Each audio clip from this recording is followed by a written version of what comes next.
Welcome to another episode of OATS UNCUT, Orator Academy Talks Uncut. We are unscripted, unfiltered, unedited conversations. Today I have the pleasure to come to you from the city of Montreal, the beautiful city of Montreal, with my beautiful aunt Nina. Hi, Bua. So I call her Bua because she is my dad's younger sister. So that makes the relationship in our culture she would be my Bua. So I have the pleasure of the company of my very, very accomplished, very erudite, very articulate, and very inspiring Bua. And though I do wish that I could have done this with my father, but since I don't have the good fortune of having him sit with me today, this is the closest second best that I can get. So thank you. And I know you were very close to him, so... Very much. Yeah. So, first things first, you moved to Canada about 7 years old? 56 years ago, yes. 56 years ago. And you came here after you got married? Correct. Okay.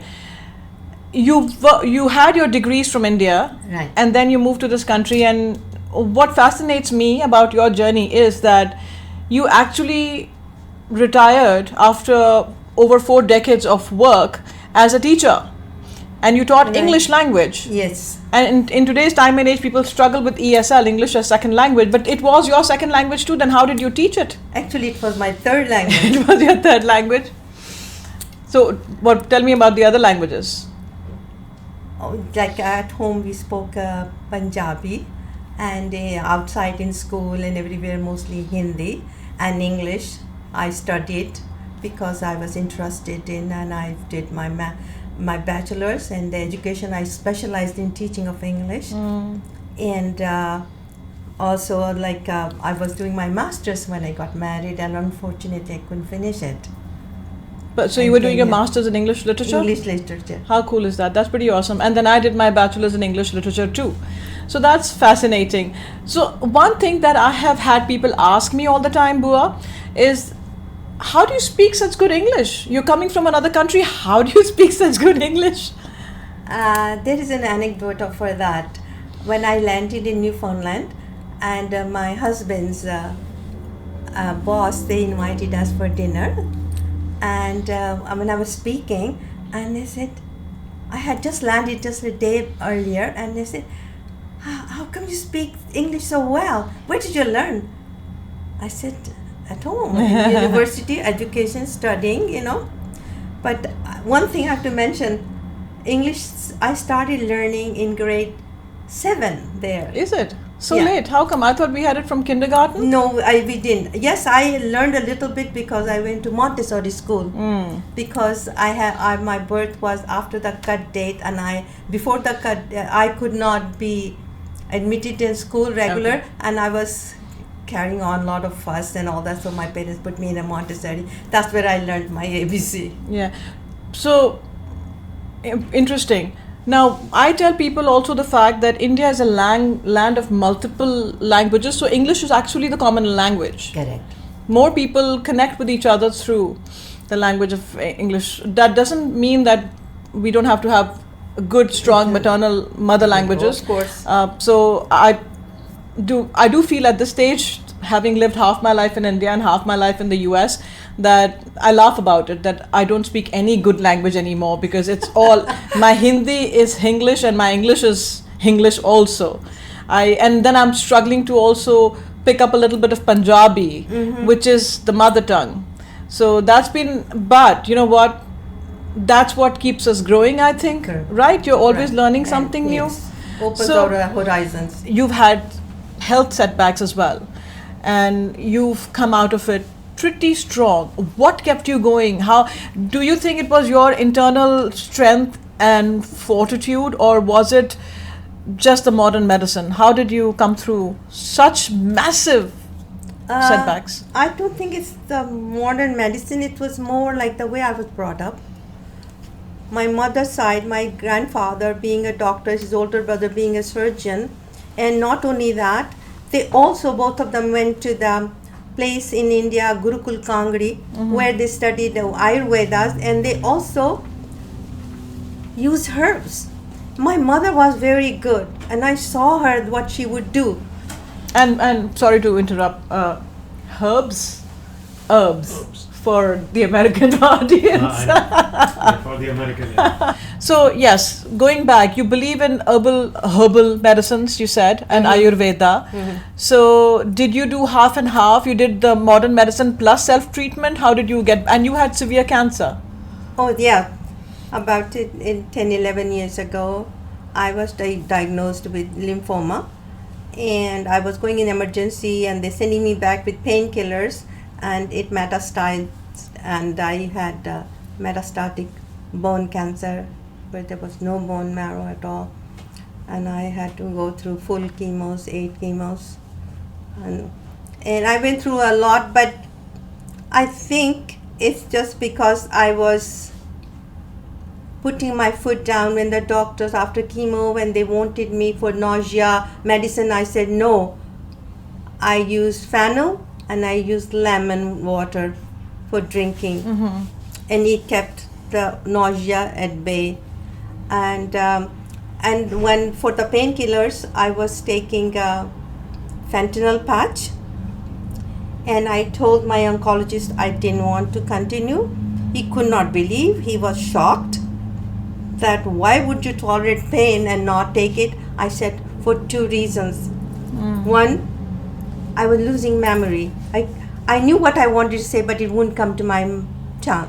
I couldn't find a word. That happens to me even without But this is fentanyl. being under medical. Oh, now they are treatment. saying that the medicines are playing havoc with our memories, So- elderly. And secondly, I became incontinent. I know you were mentioning. So you kind of supplemented the medicine that the doctors were giving along with your Yeah, yes, I took homeopathic medicines. homeopathic and some of this Ayurveda stuff. Yes. Okay, wonderful.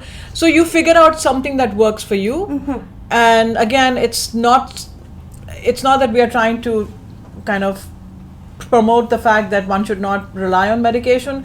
It's different size. One size doesn't fit all, I believe, in life and in any situation that it might be. So one has to figure out what works for one, and not just feel that okay, she went that route, so we got to figure out what works for each one. So luckily for you, it worked for you. Yeah, and also the good thing is about homeopathic medicines that in the past they were not compatible if you were taking allopathic medicines, and you cannot because it won't have any effect. But now all the homeopathic medicines are compatible. So you don't have to stop taking allopathic medicine just to be on the secure side. Right. But what could you do that you can slowly wean yourself off from Right. one to the other. Right. And now even the medical doctors are accepting the fact that these things work.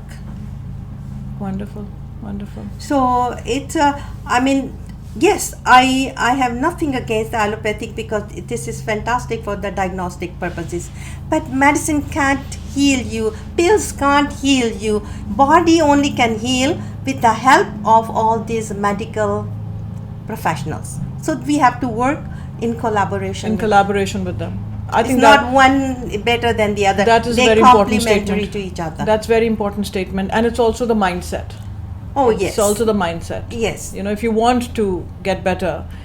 And so actually talking about the mindset, I know that you've been also a big proponent of art. You would paint yourself, and you are into music and singing, and how passionately you would want to attend the annual jazz festival in Montreal. I wouldn't miss any. Yeah. So, and then you would, with equal passion, you would talk about the qawwalis that would happen. My favorite. And so I've seen, again, music has no boundaries. So I'm so happy. So I think I get that from you a little bit.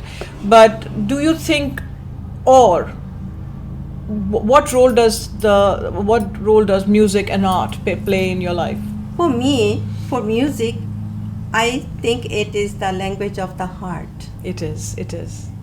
And from my collection at home for CDs, it's very clear. Like sometimes I want to listen to certain kind of music, another time another kind. It's just like it's expression of how I feel very inside me. Yes, yes, yes. And there are times I have music, dance music, like belly dancing, I put it on and I dance away. I love it.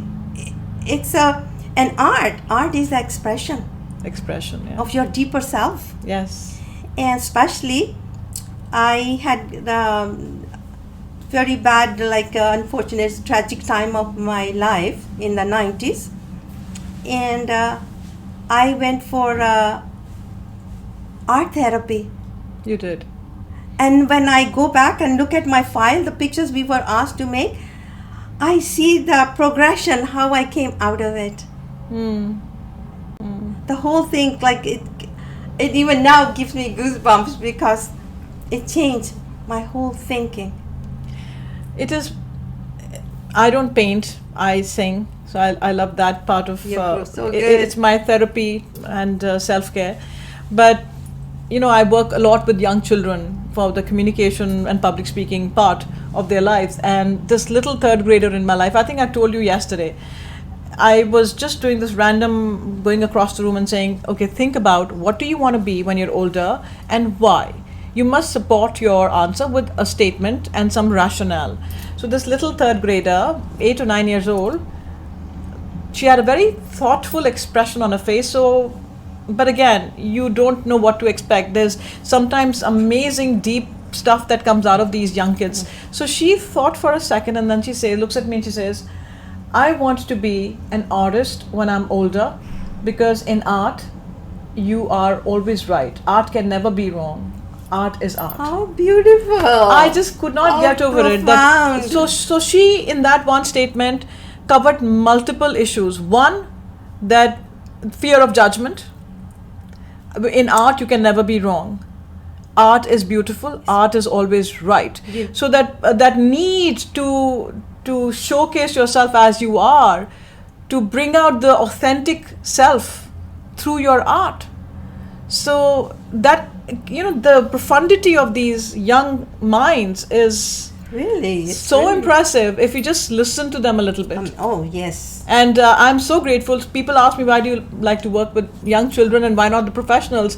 Because, that's a bigger market. But my thing is that it's my self-growth too. So it's not that I'm seeking lessons. I am always open to lessons because I want to keep growing too. But the pleasure and the honest, raw, organic conversation that I have with these young minds is inspiring, and it's very hopeful. When we say, I don't know where the world is coming to. No, the world is going to go to good places because we have these people who think so deeply. I say to my friends, the new generation, Z generation, is our redemption. Is our redemption. They can't believe it. I love it. And going back to no pressure to Gen Z. loving children. My friends always make fun of me because you see a child and you go goo goo gaga. What's wrong with you? But because I find they are so pure. Whatever they say, they mean what they say. Oh, my favorite line. That's my favorite line. My students are going to lap it up because they know I say that all the time. Say what you mean and mean what you say. Because those who mind don't matter and those who matter don't mind. Oh my gosh. It's you're taking me back to my classroom. But I think one last thing that we didn't cover about you being here and being everywhere in this world is that you're also a vegetarian. And a staunch one at that. No eggs and all of that. No that seafood, minute. Nothing. That minute, and my gosh, and I am like that too. And people can't understand. But right now, me being in the US, I have a lot of choices because being vegan is fashionable. So even though I'm not vegan, but I have no dearth of options when I go to a restaurant, even if there's nothing. And I laugh to my friends all the time that when I go to a restaurant, I'm the quickest one to order because there are 3 things on the menu. Sometimes not even 3. And sometimes not even 3. Sometimes there's nothing. And it's easy because I look up at the server and say, I'm a vegetarian. Can you just put together some pasta in arrabbiata sauce and some tossed vegetables? I don't care any vegetable that you have. And my children make fun of me when I say that because apparently I say that a lot. But so at that time, I don't think vegetarianism was easy in this part of the world. How did you manage? By cooking at home. A lot. Preparing my foods all the time for me, myself, my children, my family all the time, because that's the way. And also, it's not just that. After coming back from my cancer, I'm completely free, by the way. Completely. Awesome. My oncologist Awesome. said I don't need to see her at all. Awesome. Actually, I recommend it to my oncologist that if the more patients, cancer patients, would change to vegetarian diet, they will recover faster. Okay, interesting. I have personal experience. I came across juices, book of juices for health, juices for different ailments. And I bought the book, I read it, and I started following. And now I have one day I make mixed juices with the fruit and vegetables, and one day I have just the fruit. And the day I have juice, I never run out of energy. The whole day I'm like up and up. Nice, lovely. So I think it has a lot to do.